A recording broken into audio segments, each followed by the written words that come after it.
Olá, professores! Vamos apresentar o relatório do experimento 5, que é o efeito fotoelétrico. Esse experimento foi realizado pelos senhores no dia 30 de setembro de 2020. Os professores responsáveis são o Bertuola e o Rocha. Os componentes do grupo: Carolina, eu, Giovana, Gláucia e Tami. Esse relatório foi feito na disciplina de Física Geral Experimental 4, do curso de Engenharia de Produção do Instituto Federal de São Paulo. Aqui temos o índice com os tópicos abordados e as respectivas páginas. Resumo com objetivo. Este experimento possui 3 objetivos divididos em 2 partes. A primeira parte é encontrar o valor da constante de Planck utilizada no efeito fotoelétrico e definir de qual material é feita a placa do equipamento experimental chamado sensor por meio do valor da função trabalho, que é o φ. Então, o valor encontrado para a constante de Planck foi de 3,44 vezes 10 elevado a menos 15, com um erro de 0,035 eletronvolts por segundo. O valor da função trabalho encontrado foi 1, mais ou menos 0,236 eletronvolts. E então determinou-se que o material da placa do sensor é o semicondutor fotodiodo de silício. Na segunda parte do experimento, o objetivo é demonstrar que a intensidade da luz não influencia no valor do potencial de corte, o V0, no efeito fotoelétrico. A análise foi realizada pelo gráfico da corrente fotoelétrica em função da tensão. Pode passar.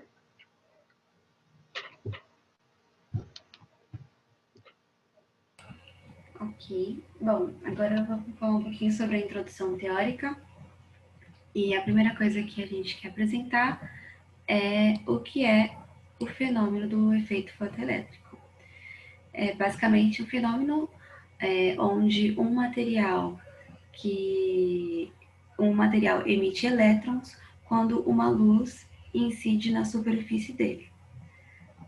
Aqui a gente tem essa primeira imagem mostrando essa luz incidindo na superfície, e aqui ao lado o que acontece dentro desse material para que esses elétrons sejam ejetados de dentro dele. Então a gente precisa de uma energia, essa luz precisa ter uma energia suficiente para conseguir fazer com que as forças que prendem o elétron no material sejam supridas e então ele seja emitido para fora. Bom, o efeito fotoelétrico, ele foi estudado pelo Einstein. Deixa eu só mudar aqui de posição a nossa carinha para ver ali do outro lado. Então, o efeito fotoelétrico, ele foi estudado pelo Einstein e ele se baseou na teoria dos quanta feito pelo Max Planck. Tá aqui os dois. Então, o Einstein, ele definiu que um feixe de luz é constituído por pequenos pacotes de energia, e aí ele chamou esses pacotes de fótons, e a energia de um fóton, esse E, foi chamada de quantum por Planck. Planck, ele tinha feito essa determinação antes, alguns anos antes de Einstein estudar o efeito fotoelétrico, e aí Einstein se baseou nessa definição que ele tinha feito anteriormente.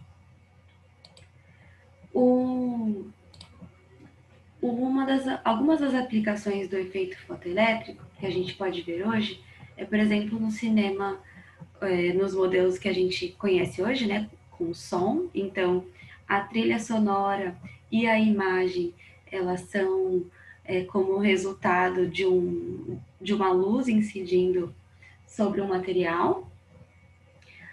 Da mesma forma, a gente consegue ver a aplicação em painéis solares. Esse aqui eu achei bem interessante, a iluminação urbana, porque eu ficava pensando quem é que acendia, quem é que ligava e desligava a luz da rua, não sei vocês. Mas eu pensava, meu Deus, será que tem um interruptor geral? E na verdade não. Então o efeito fotoelétrico que faz com que a luz urbana, a luz das ruas, acendam e apaguem conforme o dia vai clareando, né? Conforme vai entrando luz lá naquele espacinho, eu esqueci o nome agora, mas conforme entra a luz então se apaga. Da mesma forma, as portas automáticas, a gente também pode reparar isso nos elevadores que a gente pega. Tem o feixe de luz que quando ele está cortado, ele mostra que você não pode, a porta não pode fechar, né? Para não machucar ninguém. Então, essas são algumas das aplicações que a gente pode encontrar no nosso dia a dia.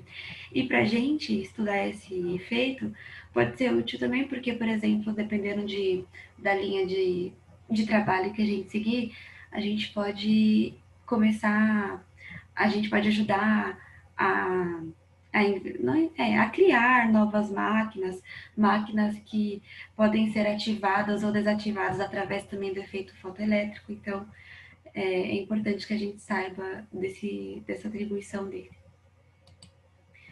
Alguns resultados experimentais que Einstein teve no estudo dele foram base para a gente estudar e fazer análise dos dados que a gente coletou no vídeo do professor. Então, uma das coisas que ele falou é que a energia de um fóton ela pode ser medida pela diferença de tensão que a gente aplica no sistema. Então, a gente vai falar um pouco mais disso mais para frente, mas o professor aplicou essa primeira definição lá no vídeo para a gente conseguir coletar os dados. A corrente fotoelétrica gerada depende somente da frequência da luz utilizada. Isso aqui é importante também, porque ela choca também alguns valores que tinham sido colocados por Maxwell antes da definição de efeito fotoelétrico e antes da definição de Planck. Então, esperava-se que a corrente dependesse também da intensidade da luz, e a gente vai demonstrar aqui que não. Outra coisa que ele disse é que os elétrons são emitidos somente ao incidir a frequência de corte correta sobre o material. E uma vez que aquela luz com a frequência correta encosta naquele material, os elétrons são emitidos imediatamente. Não tem nenhum tempo para o material aquecer e liberar elétrons, como Maxwell também previa. E o potencial de corte de um fóton é sempre o mesmo, independentemente da intensidade da luz. A gente também conseguiu observar isso. Aqui são algumas equações que nós utilizamos. Então, a primeira aqui foi a definida por Planck, que a energia de um fóton é igual a H vezes F, sendo H a constante de Planck, que foi nomeada depois de Planck, na verdade, foi nomeada por Millikan. Então, esse valor, essa constante de Planck, vezes a frequência da luz que está incidindo sobre o material. E para a gente saber qual é a frequência, a gente voltou lá na equação da onda e definiu que F é igual à velocidade da luz sobre o lambda, sobre o comprimento da onda. Aqui, então, é a equação fotoelétrica definida por Einstein, então a equação fotoelétrica de Einstein, onde ele diz que a energia cinética do sistema, né, total é HF menos φ, sendo que φ é a função trabalho do metal, que é calculado por H pela frequência de corte. E a gente sabe também, pelo teorema do trabalho-energia, que eu posso dizer que energia cinética é igual a E V0, né? Que se iguala, então, a essa outra parte aqui da equação de Einstein. Então, para compor isso aqui, foi utilizada a equação fotoelétrica de Einstein e o teorema trabalho-energia. Então, é utilizando esse formato aqui de equação que a gente utilizou, que a gente fez análise da reta e conseguiu determinar a constante de Planck e o trabalho do metal pelos dados que nós obtivemos. Alguém quer comentar alguma coisa ou pode seguir adiante? Pode ir? Beleza, então vamos para o procedimento experimental. Certo. Então, nessa parte, nós utilizamos os vídeos disponibilizados pelos professores com os aparatos e procedimentos necessários para esse experimento. Então, nele a gente utilizou 5 filtros profissionais, um de 577 nanômetro, um de 546, outro de 436, outro de 405 e um de 365 nanômetro, uma fonte de tensão, um amplificador, um sensor, uma lâmpada de mercúrio e 3 colimadores, um grosso, um fino, um médio e um fino. Então, esse experimento ele foi dividido em 2 partes. Então, a primeira parte, para a gente variar o comprimento das ondas. Então, a fonte de tensão, né, ela alimenta a lâmpada de mercúrio, onde foi incluído ao bocal um filtro profissional, isso, com uma onda específica por vez. Então, a luz por meio do filtro é projetada no sensor, onde então ocorre a emissão de elétrons, que são captadas pelo amplificador, onde geramos o campo contrário da tensão para assim anular a corrente e coletarmos os pontos. E isso foi realizado em cada um dos 5 filtros. E na segunda parte, nós medimos a corrente, então foi posto um colimador no filtro profissional, o de 365 nanômetros, e ele foi inserido no bocal do sensor, então onde a luz da lâmpada de mercúrio foi projetada. E aí, dessa forma, para acelerar o elétron, né, e medir a corrente, então foi coletado cada um dos pontos até chegar em 30 volts. E esse processo foi também utilizado para cada um dos colimadores e os seus respectivos dados também foram coletados por cada uma.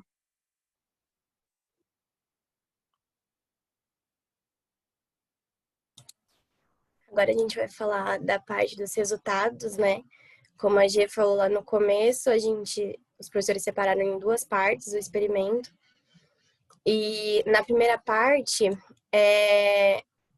a gente queria, então, achar o valor de EV, né? Então, para isso, a gente tirou lá com os lambdas que o professor deu, a tensão e conseguiu a frequência também. A gente conseguiu essa tabelinha, né? Lambda, tensão. Depois a gente tirou o módulo da tensão, então na conta a gente usou valores positivos, a frequência e já o valor de EV para conseguir fazer o nosso gráfico. Então, para determinar a frequência, a gente dividiu a velocidade da luz, que equivale a 3 vezes 10 à oitava, pelo valor de lambda. E assim a gente chegou na frequência que está na tabela. E então, a gente deixou na unidade de medida de elétron-volts, né? Para depois conseguir jogar na tabela e não ficar valores muito grandes. Pode passar, amiga, por favor. Então, com a frequência, a 10 a 14 Hz, e o V0 em EV, a gente conseguiu obter esse gráfico, né? EV elétron-volts, né? Não sei se eu falei, mas é a unidade de medida elétron-volts, né? E aí a gente conseguiu ter esse gráfico através do software Origin. A gente aplicou o ajuste linear, né? Para conseguir essa reta. E assim conseguir os valores do parâmetro A e B, que são os coeficientes, como a Tami já disse, angular e linear, respectivamente. E conseguimos os seus devidos erros, né? Lembrando que esses valores que estão nessa tabelinha aí dos parâmetros também estão vezes 10 a menos 14, né? Então, os valores estão a 10 a menos 14. Assim, a gente conseguiu a equação da reta através do software, né? que é y igual a x mais b, portanto, a equação fica y igual a 0,34 vezes 10 a menos 14x, menos, né, porque o valor ali é menos, então a gente altera na equação, 1,00033. E lembrando que o A, o parâmetro A, ele é a constante de Planck, né, e o B, ele é a função trabalho. E a gente tem que a constante de Planck, ela equivale a 4 vezes 10 a menos 15 eletronvolts segundo. E aí, se a gente colocar a vírgula ali no 3, a gente vai conseguir 3 vezes 10 a menos 15 eletronvolts segundo, com o seu erro de 0,35 aproximadamente, vezes 10 a menos 15. Então, eles são valores relativamente próximos, né? E a gente consegue um resultado bom, provando que, tirando interferências, né? Que a gente pode ter na coleta de dados, enfim, do modo que foi feito, já que não foi a gente que fez o experimento. Então, sempre tem algum erro no caminho, né? Algumas interferências. Então, tirando essas interferências e os erros no modo de análise, a gente consegue obter, né, a constante de Planck por meio desse experimento. E a gente conseguiu valores próximos, né, valores bons, por meio do software da nossa análise, que a gente utilizou o software não, né, o Excel, como ajuda para conseguir fazer as contas e tabelas. Aí aqui, a gente já vai para a parte 2, né, em que o professor pegou, né, como a Glau falou, o colimador fino, o colimador médio e o colimador largo, né? E aí a gente foi, cada uma do grupo, parando o vídeo de cada um para ver, né, a tensão e a corrente e conseguiu os dados. Depois a gente juntou tudo, até na primeira parte também, né, para conseguir fazer o gráfico. Então aqui a gente vai ter o gráfico do colimador fino, médio e grosso, né? Então, o professor fez as 3, digamos, curvas, né? Num gráfico só, que a gente jogou lá no Origin também, como foi pedido pelo professor. Então, aqui a gente conseguiu colocar os 3 juntos, né? Então, a gente diferenciou com cores, né? Para saber qual que é qual. E assim, a gente conseguiu provar o postulado de Einstein, né, de que a intensidade da luz, como a Tami já disse lá na introdução teórica, ela não altera nem a energia cinética nem o potencial de corte. Então, a gente conseguiu, através das análises de dados, obter esse gráfico e conseguir provar o postulado de Einstein, que realmente a intensidade ela não altera nem a energia cinética nem o potencial de corte.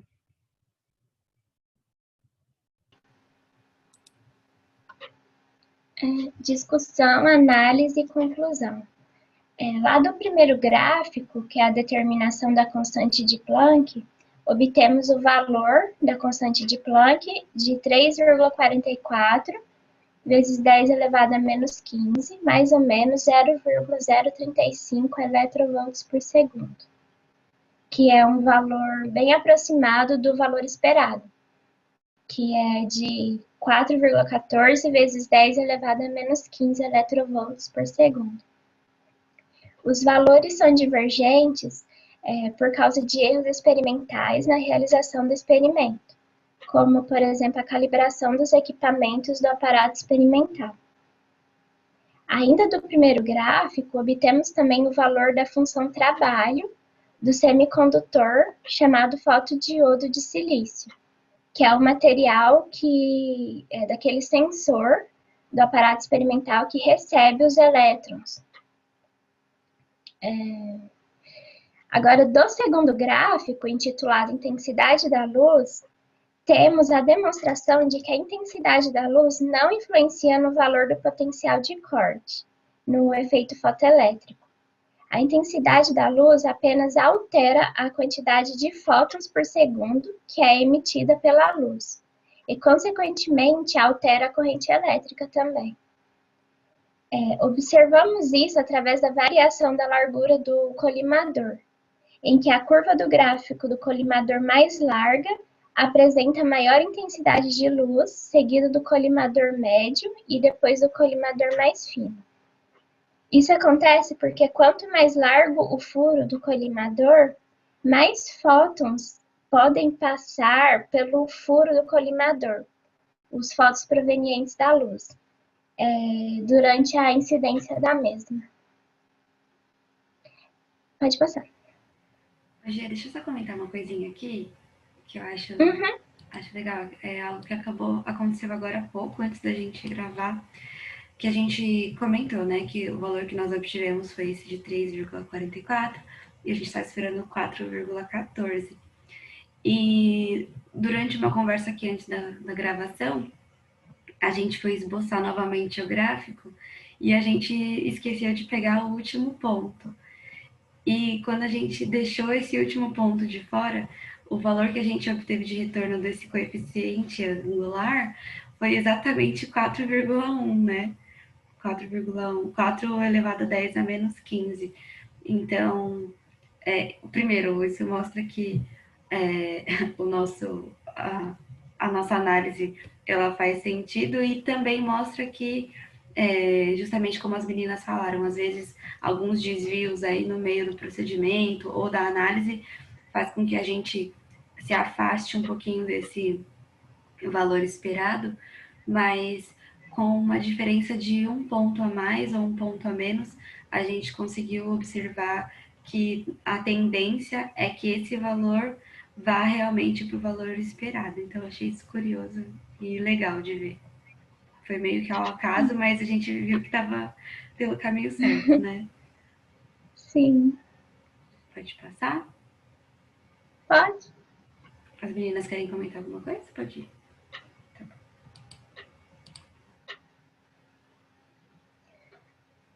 Aqui está a nossa referência bibliográfica, que é um livro.